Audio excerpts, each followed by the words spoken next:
Halo rekan-rekan semuanya, kembali lagi bersama saya dan di sini saya akan kembali melanjutkan pembahasan seputar perkembangan Binetwork yang terbaru lagi step by step. Dan di sini kita memasuki bulan Desember ya. Apakah benar nanti Binetwork itu akan memiliki harga yang tinggi ketika open mainnet?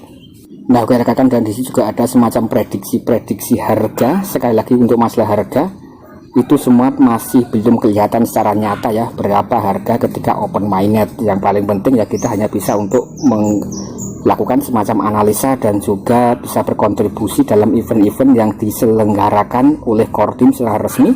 Salah satunya adalah event PIVES yang sudah resmi berakhir ya, atau sudah ending. Nah, Binetwork itu difungsikan sebagai salah satu kripto sebagai mata uang atau digital currency yang pasti jelas berbeda konsep dan juga project dengan cryptocurrency yang listing di bursa. Itu yang harus rekan-rekan pahami untuk kita bisa menilai daripada project Binetwork. Nah, di sini juga disebutkan melalui Twitter P-Exchange. Nah, di sini bagaimana ekosistem Binetwork itu bisa membedakan dirinya dengan mata uang kripto yang lain. Jadi apa perbedaan Binetwork dengan kripto yang lain? Nah, kita akan membahas yaitu adanya pertukaran barang ya. Tidak seperti mata uang kripto yang lain, Binetwork itu bertujuan untuk memfasilitasi pertukaran barang selain daripada mata uang belaka. Dan ini tentu saja disupport atau didukung langsung oleh Kortim ya. Nah, Kortim juga memfasilitasi melalui event daripada PIVES yang sudah resmi berakhir. Rekan-rekan juga bisa berpartisipasi ya dengan melakukan semacam barter-barter baik sebagai pembeli atau sebagai pedagang. Kemudian di sini juga ada pengembangan ekosistem. Binetwork berfokus untuk daripada pengembangan ekosistem yang lebih kuat, yang melampaui transaksi sederhana. Jadi memang akan banyak sekali ekosistem di dalam blockchain Pi ya, terutama mungkin ketika banyak sekali perusahaan-perusahaan yang terintegrasi atau bisnis-bisnis lokal yang terintegrasi dengan blockchain Pi dan menerima Binetwork Coin ya, atau native coin yaitu Binetwork sebagai alat pembayarannya. Tentu saja di situ ketika banyak sekali kalangan komunitas yang menggunakan Binetwork Coin untuk barter berbelanja, dan juga banyak sekali perusahaan-perusahaan yang ikut terintegrasi ya dengan blockchain Pi. Nah, tentu saja itu akan memiliki ekosistem yang kuat dan juga memiliki utility yang jelas ya. Dan itu adalah tujuan daripada pihak Kortim untuk kematangan aplikasi ekologi.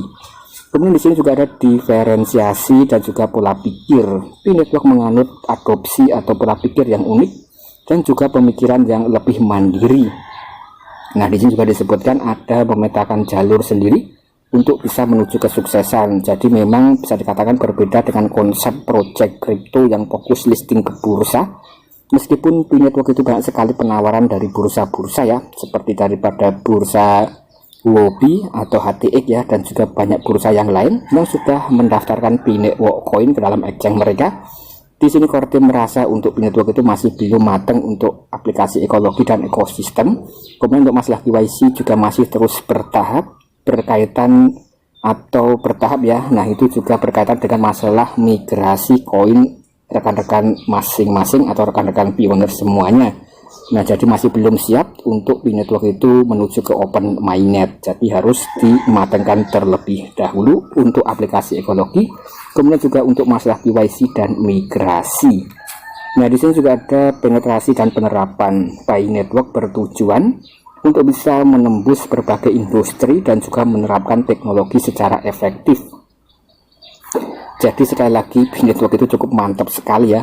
Salah satu revolusi terobosan baru yang mana di sini sekali lagi menjangkau semua bidang, semua bisnis, semua kategori. Bahkan untuk event PIVES itu ada 30 kategori bisnis, mulai dari kecantikan sampai dengan industri rumah tangga ya, mungkin kurang lebih seperti itu. Jadi cukup mantap sekali. Sama halnya rekan-rekan itu memiliki suatu emas ya, bahkan bisa dikatakan lebih dari emas ketika benar-benar Binetwork bisa cool open mainnet, atau ya bisa cool ya, bisa open mainnet. Karena untuk koin Pi ketika terintegrasi ke banyak bisnis, nah itu bisa digunakan untuk pembayaran daripada produk-produk yang sudah terintegrasi dengan blockchain Binetwork. Mungkin kurang lebih seperti itu gambaran secara singkatnya. Di sini juga ada pertumbuhan dan juga berkelanjutan. Jadi memang terus berinovasi dan terus berlanjut untuk perkembangan Binetwork Coin. Dan Binetwork juga memprioritaskan pertumbuhan berkelanjutan dan juga pembangunan untuk jangka panjang. termasuk juga membangun pondasi. P-Network meletakkan pondasi yang kuat dengan menetapkan dan juga menerapkan detail yang diperlukan bahkan dalam tahap open mainnet. Sekali lagi di sini meskipun dalam fase enclosed mainnet ya, atau bisa dikatakan masih dalam ruang lingkup komunitas, kita juga bisa melakukan barter ya. Jadi cukup mantap sekali sebagai bentuk uji coba sebelum nanti core team akan menentukan kapan tanggal resmi untuk open mainnet. Jadi selama fase enclosed mainnet bisa dikatakan sebagai uji coba ya.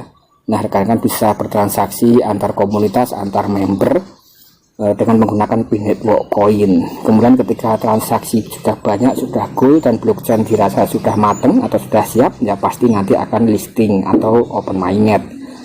Nah, di sini untuk daripada keberanian dan juga tindakan, P-Network mendorong pemikiran yang inovatif dan mengambil tindakan yang berani, yaitu sebagai kripto dan juga sebagai currency ya, atau alat bayar.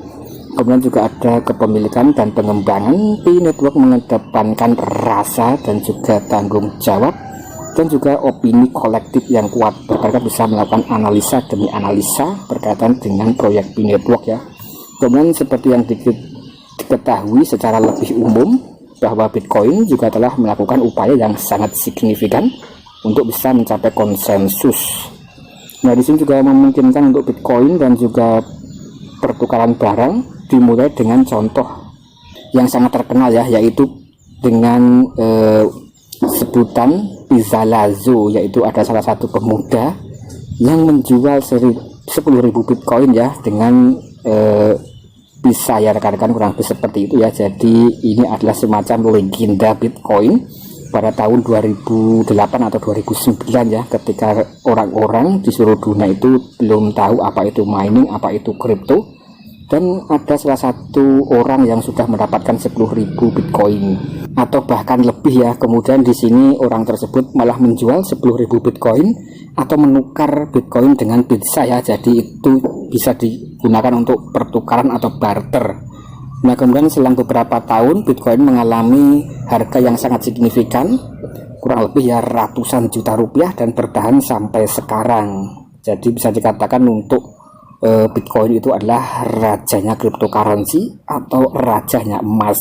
Kemudian apakah P-Network bisa menyamai atau bahkan menandingi Bitcoin? Nah, kita tinggal nantikan saja sepak terjang dari P-Network karena P-Network belum open mainnet. Nah, kemudian di sini untuk P-Network membangun dan juga menerapkan ekosistem bahkan dalam tahap enclosed mainnet ya, dan membangun fondasi untuk teknologi yang baru. Negara ini terus-menerus menerapkan teknologi baru dan juga memanfaatkan potensi manusia. P-Network juga memiliki pola pikir yang berbeda ya, yaitu mengikuti jalur unik menuju kesuksesan dan juga memiliki sistem operasi verifikasi selektif. Nah, ini cukup mantap sekali. Kemudian untuk ekosistem masih terus berkembang dan P-Network membedakan dirinya dari proyek blockchain di pasar saat ini dengan menawarkan Pi kepada semua orang. Jadi sekali lagi P-Network itu berbeda konsep project dengan cryptocurrency yang sudah ada sebelumnya. Blockchain dan juga mata uang kripto cenderung menyerang dan juga berbagi, sedangkan P-Network menekan penerapan yang selektif. Kemudian di sini muncul prediksi harga P-Network ketika open mainnet. Menurut rekan-rekan, berapa harga P-Network ketika open mainnet? Apakah $30, $300, atau bahkan 300 ribuan dolar ya? Silahkan tulis dalam kolom komentar, karena pasti banyak sekali asumsi dan juga pendapat ya dari kalangan pionir semuanya. Dan sekaligus untuk pihak core team ya, beberapa waktu yang lalu melalui informasi yang resmi juga menyinggung Indonesia dan juga mengucapkan selamat kalangan pionir Indonesia.